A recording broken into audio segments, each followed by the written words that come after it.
Right, we're recording. Thank you. Well, good morning, everyone, and welcome to this special ECM meeting regarding the procurement of Oracle Fusion software licenses and cloud services agreement. And I think the officer who's going to take us through the report is Mr. Brian. Tony? Thank you, Chair. Members have been asked to approve the procurement of the Oracle Fusion software licenses for 3 years and the supporting Oracle Cloud Infrastructure Agreement for 1 year. Oracle supports essential council services across finance, HR, payroll and procurement. In practical terms, it enables us to pay staff and suppliers, collect income, recruit employees and maintain financial information and controls needed to run the authority properly. The existing software license expires today and the cloud agreement expires on the 31st of July. If these arrangements are not renewed, Oracle will suspend access. That will put payroll, supply payments, income collection and other critical services at risk. There are also important statutory and governance risks. Disruption could affect the council's ability to keep accurate financial records, operate effective financial controls, produce timely accounts and meet payroll, pension, tax and audit requirements. It can lead to late, incorrect payments, unreliable management information, audit concerns and failure to meet statutory deadlines. 3 options have been considered while we're doing this report. Renewing the current arrangement protects continuity while giving the council time to plan properly. Replacing Oracle immediately would require a major procurement and implementation programme without sufficient preparation that would create significant cost and extraordinary risk to services. Doing nothing is not realistic because essential council functions would be disrupted. The recommended option is therefore to re-procure. Software licenses will cost us 1.877 million over 3 years, and the cloud infrastructure will cost us 183,000 for 1 year. The total first year cost is £808,743, which leaves a current budget gap of around 184,000. This will be funded from reserves. You may wonder why we're looking at Oracle licenses and Oracle infrastructure. Councillor, would you like to come in?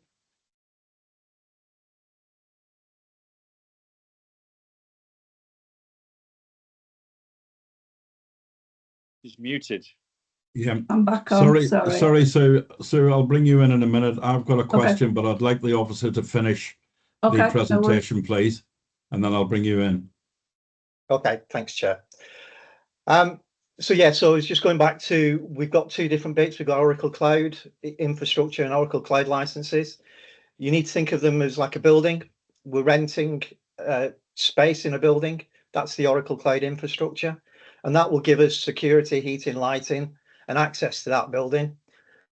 What we're saying also is that currently we will need infrastructure within that building that will cover our HR, procurement, purchasing, etc. And that is how many, say, floors in that building we're going to occupy. What we've learned from our workings with Microsoft as part of the EVO program is that we can tweak how much of that infrastructure we actually use. So we're entering into the 1-year cloud agreement to see whether we need less space in that building after the first year. Hopefully that will reduce some of those ongoing cloud costs. I hope that made sense. The renewals will be awarded through the Back Office Software 2 contract, which is a government commercial agency framework. So in summary, these recommendations protect essential services and the council's statutory responsibilities without committing the authority to Oracle indefinitely. It gives us a control period to both review what the council needs, to test the market and select a solution that supports both current and future requirements. Members are therefore asked to approve the 3-year Oracle Fusion software license renewal and the 1-year Oracle Cloud Infrastructure renewal. I'm happy to take any questions now. Thank you. Yeah, thanks for that, Tony. Just a quick question, if I may. Obviously, I'm led to believe that this meeting was called as a matter of urgency because the systems were about to be disconnected and shut down. And I'm just wondering why we seem to be going to the wire on this one. You know, had this not been foreseen, did no one know that these licenses were coming up for renewal? You know, it seems that it's brinkmanship, and I'm just trying to get my head round why that happened. It is a very valid question, and it is correct. They have pushed us to the wire. We started this engagement with Oracle back in March because obviously we knew that the deadlines were coming up. We've struggled dealing with Oracle in terms of account management, having the right people on the right calls. As they've been trying to offer us additional services, they keep changing the pricing.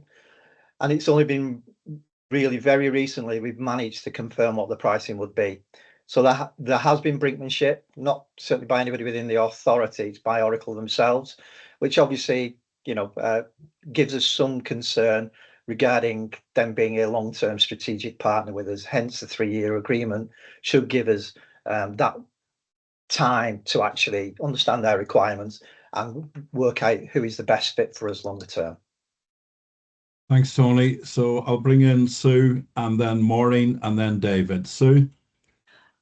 You beat me with that, Martin. That was exactly my question. And thank you, Tony, for the explanation.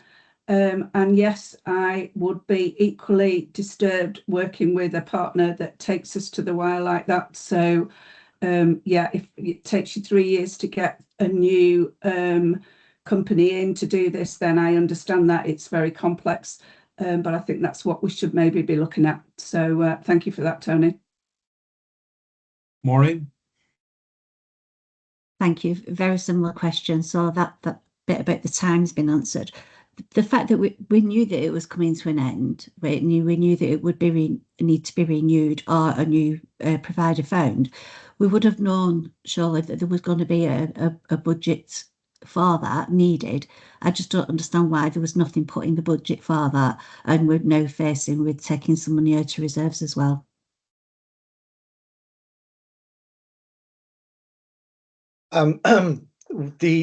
We have budget for the existing current arrangement with Oracle. There was always an expectation that this would potentially increase due to inflation and other pressures that are put on the market. The growth of AI, for example, is also causing an increase in costs for these large companies that supply and support that infrastructure. As I say, we've had difficulties getting agreed costs, and this is what's led to the shortfall. Graham, are you going to come in and help me here? Yeah, so in terms of the finances, obviously, as Tony says, we do have a recurrent budget for things like license costs and software costs, but we also have dedicated reserves for our ICT program. So we hold reserves specifically for emergency situations and for some interim inflationary uplifts. The reserve that we have dedicated for ICT within the department would fund this cost for at least 5 years. Now, obviously, we're not going to spend from that reserve for 5 years. We'll look to add any pressures, as we do in any service, into our budgeting program for the 27-28 budget onwards. So the reserve is there. We were mindful of the fact that costs of software and IT services can increase. So we always hold a dedicated reserve for these kind of purposes. And we will build the pressures on the future budget into the budget process, so it will be dealt with as it would with any inflationary uplift of any contract or any service within the corporate budget planning process. Thank you for that, Graham. I'd just like to make a comment as well. Me personally, I hate it when companies kind of hold you to ransom. No other choice really to make that decision just to extend, and it really, really winds me up. Sorry. No, thanks, Maureen. David? Thank you, Chair. This is kind of going to be on the same line. First of all, can possibly Ruth maybe just explain, has this come under the exception rule or the urgency rule to us today? This hasn't come under either of those specific rules. It's just an extraordinary executive cabinet member meeting. All right, so it doesn't meet the criteria of any of those rules then, because we've given such short notice. There are specific set policies which allow us to come to these decisions. So it's not. So under the urgency and the emergency, those are specific ones where, for example, the chief executive might make a decision in absence because of the sufficient urgency. This is just an extraordinary executive cabinet member meeting. I understand that the papers have been published within the timescales, so it's not within those urgency type meetings that we have, Councillor. Okay, thank you, Ruth. That's fine. I just wanted that clarifying. It wasn't clear from the documents. That's fine. Similar to what other members have mentioned, are we seeing, you're asking us to make a decision on 2 million, you're telling us that we are forced to make this decision of significant sums of money, of public money, because if we don't, the consequences will be so catastrophic to the, and I don't doubt that, absolutely, understanding the integration, how ingrained Oracle is in our systems, I absolutely understand that. But once again, you're forcing councillors' hands. The fact we've not got a contingency in place is quite worrying. And you've come to, I think, as a couple of other councillors mentioned, brinksmanship right to the very end, where we've basically said, you're now spending £2 million of taxpayers' money without having the available scrutiny whether this contract is viable or good for the authority. I understand it's good in terms of it's a necessity right now, but what are the other alternatives? We've not been given that opportunity because this looming date has been there. I assume you've not done it for a year. I assume it's been 2, 3, 5 years as contracts normally are. And you've come to well, literally today it expires. If you don't send a check off today, that's it. We're locked out of the system. I cannot believe that we're in a situation. We've got to justify another overspend because obviously it's costing more than we budgeted for to the public without due scrutiny, and that really worries me. Are we now seeing a shape, and we saw it the other week with the new position, are we now seeing where these things are now rushed through? I'm just really concerned that this is now a new form of governance rather than actual scrutiny and ensuring our contracts are fit for purpose. Thank you, Chair. Thanks, David. Right, okay, I've got Martin and then Abe. Martin. Thanks, Chair. I would have thought Tony would want to come back to that to really answer. I mean, I think it was part statement, but part question. I'm only really going to underline a lot of what David has said, in that it appears that if this decision is not made today, you've outlined the consequences of that decision not being taken today, which is pretty catastrophic. The chair, Councillor Donegie, might have been asking this question at a current.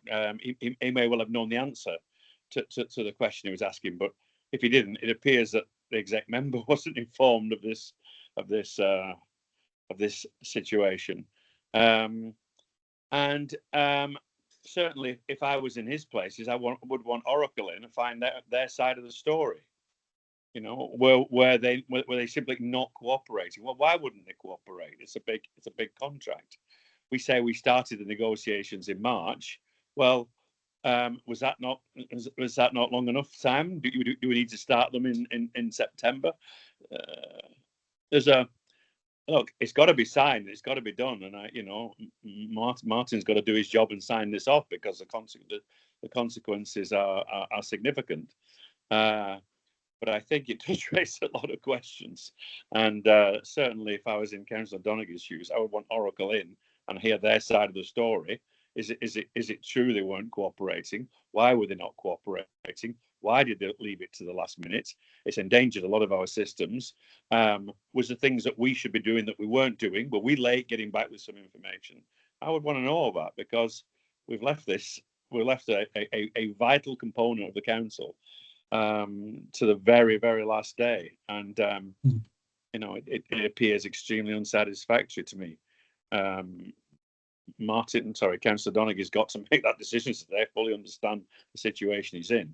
But if I was in his shoes, I would be rather frustrated that this has taken so long. It wasn't brought up at previous exec meant that this is an outstanding issue and it's a risk to the council. A lot of questions there, Tony. I think David raised a few of them, to be fair, but think I've underlined them. Thank you. Thanks, Martin. Councillor Vattel, please. Yeah, thanks, Chair. I think Martin and David have more or less raised the issues that I was going to sort of ask, but it does raise serious questions about the time frame. A £2 million sort of project, starting negotiations in March itself is questionable. I think, officers must have been aware of this. We are in a position where we are totally exposed and under the cosh as far as Oracle is concerned. We really haven't got any movement. We have to, like I said, sign that contract purely because if not, the sort of consequences are going to be dire for the whole of the authority. And like Martin has said, I think Oracle does need to be in. We do need to find out from their side what the story is. But anything of this nature, realistically, should have been well negotiated by this time. And to leave it to this extent and this lateness is not acceptable, really. Thank you, Graham.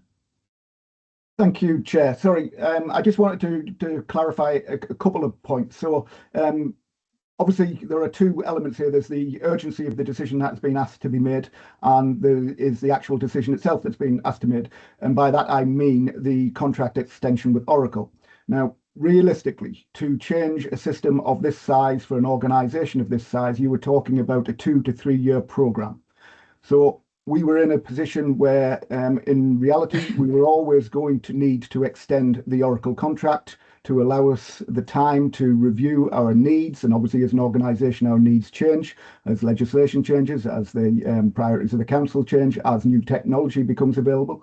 So we have been aware that, for some time that we would need to continue with the Oracle contract until such time as we get into a space as an organisation where we can, really understand our requirements for the future and begin the process of exploring the market to see what other provision is out there and whether or not the Oracle provision can be tailored to what we would need.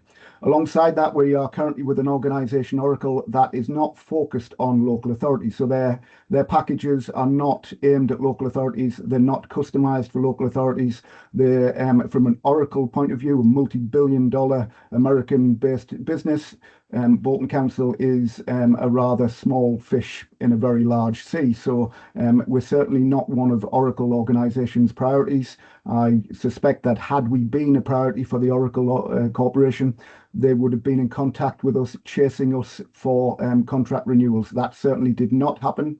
This contract has somewhat flown under the radar from Oracle's point of view. It is also, I'm afraid, it seems to have flown under the radar a little bit from the council's point of view. So we did end up in a position where the discussions with Oracle were delayed. Patently they should have happened earlier. I have been informed by our head of ICT that the conversations with Oracle were difficult. The approach of Oracle was not particularly helpful. Obviously, I can't answer specifically for him because he's not here. I certainly can't, make any representations as to what Oracle's viewpoint is. But we are in a situation we did not want to be in. I accept the fact that this decision should have come much earlier. We should not have been in a position where it was left to, we ended up at this cut-off point. But it is a decision that would have been taken regardless. We were in a position where we do need to continue with the existing system until such time as we can review, what the future options will be. In terms of the money, obviously, as I've said previously, there is a budget set aside for ICT. We do have a reserve set aside to cover inflationary uplifts. It's not ideal when costs increase. We do look at cost increases across the board in our budgeting process, but we, in a situation like this, we are dependent on getting specific costings from providers. So, we will deal with that in the budget process going forward, but we couldn't necessarily anticipate the precise costs at an earlier date until such time as, we had a detailed quote from Oracle company. Thank you. Yeah, thanks, Graham. Lee, and then Councillor Cox. I mean, just not to labour the point that Graham has just said, I think bearing in mind the report goes in my name, I think it would be fair to say myself and Ruth as Borough Solicitor, when this came through, have asked exactly the same questions you're asking in terms of how and why is this so late, because I think we fully appreciate this is not good enough, and it puts members in a really difficult position because you're almost being boxed into a corner, and so we absolutely have to accept that. I think Richard Kenyon, who is head of technology, has had a very difficult few months trying to get an account manager from Oracle to engage with us, and I understand now, and I'm sure Tony will be able to confirm, that we now actually have an allocated account manager to this account. We've not even had an account manager, almost a relationship manager we could speak to, which I think just almost talks to Graham's point, is we've just not been a priority for Oracle, and we need to have that as a bit of a business continuity piece for us moving forward as we assess it. However, I have asked Richard that he sets a meeting up that I attend, and Richard, and obviously I'm sure if Councillor Donaghy as portfolio holder would want to attend that, more than welcome, but it has put us in a very difficult situation, so it's just to provide some reassurance. Thank you. Thanks, Lee. Councillor Cox. Yeah, I'll be brief, Chair. It's to Lee, really, and it's after sort of Graham's comments. We're doing our best here to say that the problem lies with Oracle, that they're not responding to us. They're not providing the service that we want. They're not really geared up or interested in local authorities. That does beg the question, Lee, why did we appoint them in the first place? Why, during the course of the contract, did we not recognise this and start negotiations with someone else? And why are we now in a situation where this company that we've done nothing but really trash on this phone call, why are we now extending their contract? It can be one thing or the other. If this is as bad as it's saying, we shouldn't have appointed them. We should have realised through the contract and changed them. And we shouldn't be put in a position right at the end of the contract of extending this contract with a company who officers seem to think are completely inappropriate for the council. So that's to Lee, really. Yeah, I've got, sorry, Tony wants to come in. Tony. Yeah. Thanks. I just want to put a couple of clarifications. As Lee mentioned, we've struggled with an account manager. We now have 2 account managers because the way Oracle work, the cloud infrastructure is different to their licensing infrastructure. So again, that's complicating getting the right person on the right call and the right team's call and trying to get the right information out of them. We've had Oracle in and it's provided great service. It does everything that we need it to do. It provides all the level of assurances that are required for producing end of year accounts and all the audit side of things. It's been in 20 odd years in various forms. What we have recognised over this, as we've gone through the EVO programme and going through the transformation programme, is that if we are to move forward with Oracle, then we're going to have to potentially buy different modules. And part of what we've been discussing has been, what does that look like? What are the costs like? And again, it's through those conversations that we've come to this almost conclusion that Oracle may not be fit for us longer term. It's doing a great job for us now. It's done a great job for us in the past. And I don't think we should lose sight of that. But again, our future requirements, our future relationship will be driven by the needs of the council. And I think this is what's come out as part of this awful process we've been through. The position we're placing you under now to actually authorise this at the last minute, and how we move forward with Oracle as a strategic supplier. And I think that Richard would echo that. And I know the conversations have been had at DLT around how we take a long-term view of what the right partner is. Yeah, thanks, Tony. Lee, did you want to come back?